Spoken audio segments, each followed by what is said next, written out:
She called the cops and screamed, "Arrest him right now." The woman's voice echoed across the quiet suburban street, sharp enough to turn every head. I stood there, holding the grocery bag that had just fallen from my hand. Oranges rolling across the driveway. 3 men in fake police uniforms stepped out of a white SUV. Badges shining in the sunlight, but something about them was off. The woman, Karen. Everyone in the neighborhood knew her, marched forward with that fake authority she loved to wear like perfume. "You can't live here without HOA approval," she snapped, waving a paper. "You're trespassing on community property." I stayed calm. My daughter watched from the porch, clutching her backpack. "Ma'am," I said, steady but low, "this is my house. You know that." Karen smirked. "Not anymore. The HOA voted last night. You're out." She turned to the fake cops. "Do your job." The tallest one nodded, stepping closer. His badge number was scratched out. I noticed it right away.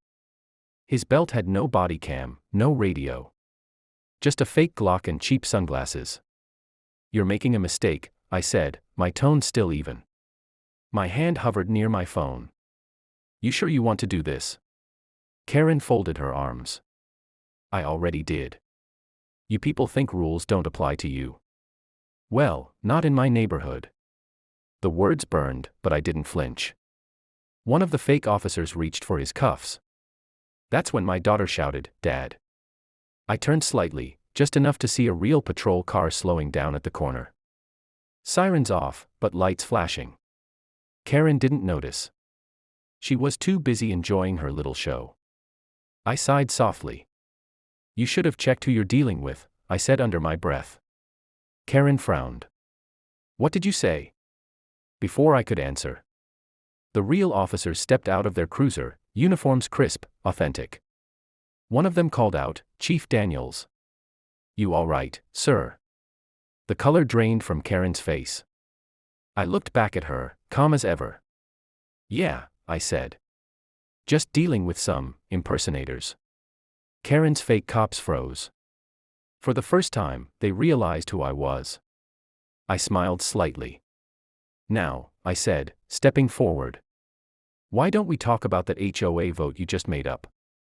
The street fell silent, except for the sound of real cuffs clicking. Karen's mouth opened, but no words came out. Her confidence started melting faster than ice under the Florida sun. The real officers moved in, commanding voices echoing. "Hands where we can see them." The 3 fake cops hesitated. Then one tried to run, but 2 steps in, he was tackled to the ground. Karen stumbled back, clutching the HOA papers like a shield. "Wait, there's been a misunderstanding," she stammered. I was just trying to enforce the rules. They told me." "Who told you?" I asked, stepping closer, voice calm but sharp. She blinked, panicking. "The HOA president. He said you forged your ownership papers. That you weren't supposed to live here."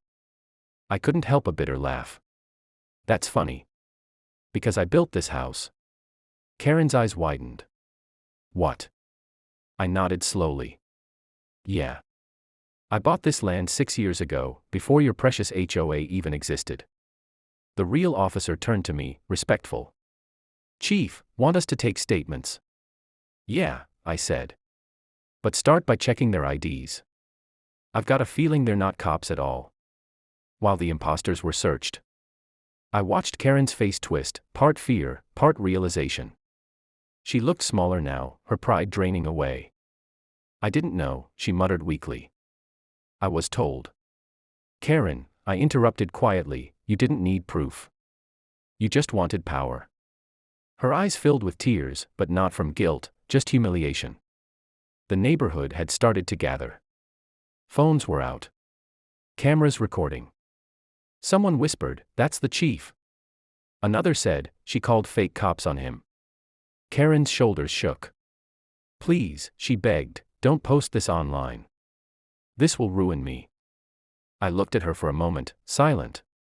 The crowd waited for me to speak. Then I said, "You ruined yourself when you decided my skin color meant I didn't belong here. Her lips trembled, but she didn't argue. As the real cops escorted the imposters into the cruiser, one officer handed me the forged HOA notice. I turned it over, no official seal, no signature. Just typed words and a fake stamp. I exhaled. Whoever's behind this, I murmured, it's bigger than Karen. And as I looked across the street, I saw a black SUV parked a little too far away. Someone inside was watching. Windows tinted, engine running. The black SUV didn't move. Its engine hummed quietly, a low growl under the buzz of curious neighbors. My instincts kicked in immediately. I knew that kind of patience, the kind that comes from someone trained to observe, not panic. "Chief, you want us to check that vehicle?" one of the officers asked. I shook my head slightly. "Not yet. Let's see what they do." Karen followed my gaze, trembling. "Who is that? You think they're with the HOA?" I gave a faint, humorless smile. "No, Karen. I think they're the reason you thought you could pull this off." Her face went pale again. She glanced down at her phone like she wanted to call someone, but I caught the move. "Don't," I said simply. She froze. I just wanted to text my lawyer." "Then wait till the real police finish their report," I replied, still watching the SUV. Just then, the vehicle's door opened. A man in a suit stepped out, mid-40s. Expensive watch, slick confidence. I recognized him instantly. Richard Blake, HOA president. The man who'd been quietly trying to buy out the entire block for months. "Well, this is quite a scene," he said, pretending surprise. "Chief Daniels, I had no idea things would get so out of hand." I narrowed my eyes. "Really? Because Karen here claims you told her to do it." Richard gave a fake laugh.